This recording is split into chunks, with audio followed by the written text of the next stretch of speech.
Hello and welcome. Here we are being spiritual. I promised someone near and dear that I would do a video on claustrophobia in an airplane. Now, she may have already gone on her trip because it was a while ago, but I'm just getting to it. And so for all of you that find yourself feeling this way, maybe not just in an airplane, but maybe in crowds or in any kind of situation where you just feel hemmed in. I know someone that finds being wrapped up in too tight clothing will make him feel claustrophobic. So remember what you have to do. You focus on the issue, whatever it is. So in this particular situation, it's being hemmed in, being claustrophobic in a plane. Think about that. And then you measure on a scale from 0 to 10, how high is your upsetness? Like where you're feeling it in your body. How high is it? 7, 8? And try and make it as big as possible. I know that's unpleasant, but it's just a momentary thing. Try and make it really big. Really focus on the time when you felt so claustrophobic you could just have screamed. And then tap on the karate chop point. So even though I have this memory of being claustrophobic, I deeply and profoundly accept myself. Even though I have this memory of being claustrophobic, I accept that that's the way it is for me right now. Even though I have this memory of being claustrophobic, I deeply and profoundly accept myself. And then you take your 2 fingers and you do the tapping point taps. This memory, this feeling of being claustrophobic, this memory, this intense feeling, this fear, this awful feeling, this feeling I get of being claustrophobic, this feeling. Take a deep breath and go back to that memory, that situation of being hemmed in. It was just horrible. Go back to that memory. And has it changed? Your intensity level? Has it changed? Remember, we're going for the feeling that you had. If you notice that the feeling has changed, so it might have been fear, now you're ticked off. That's a different kind of feeling. So you want to go with the original feeling. Has it changed? Is it bigger? Has it gone down? Usually it goes down. If it's bigger, that's great. It means you're really dialed in.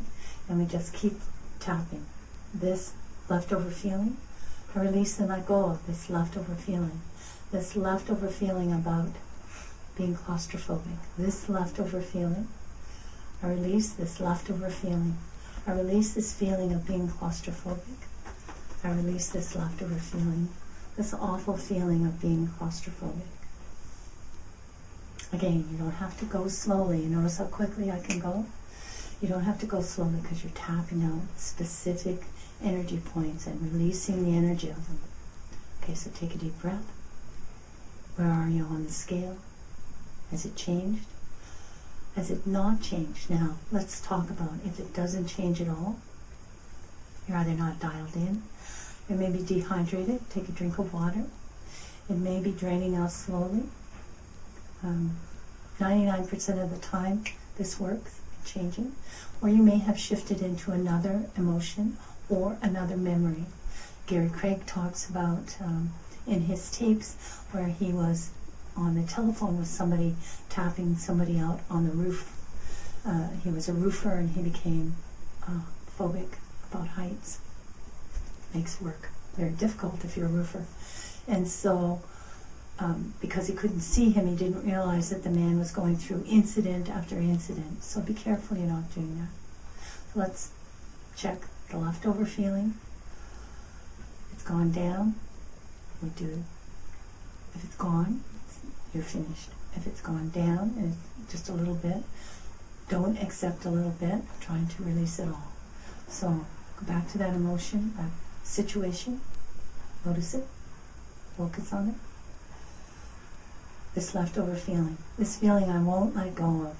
This feeling I'm hanging on to. I release and let go of this feeling I'm still hanging on to. This leftover feeling. I release and let it all go. but just let it go.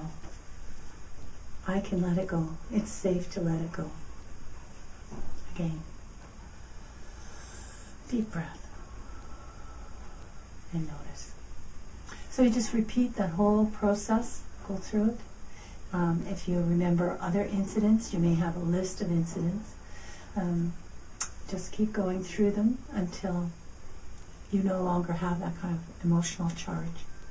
Now, you may find yourself, as you go into the situation in reality, or not remembering it anymore, you're actually there, that you might have to tap through again. So if you find it embarrassing to tap while you're in a crowd, you can go into the washroom and tap it out in the cubicle. All right. I hope that's helpful. Make sure you're hydrated, drink a lot of water. Don't accept a little tiny bit left over that's there after you've tapped. Just repeat the tapping, because you see how quick it is. You know, something that you've spent a lifetime practicing being afraid of. If it takes you 45 minutes or even a couple of 45-minute sessions to release it, it's worth it. I hope that's helpful. Peace to you.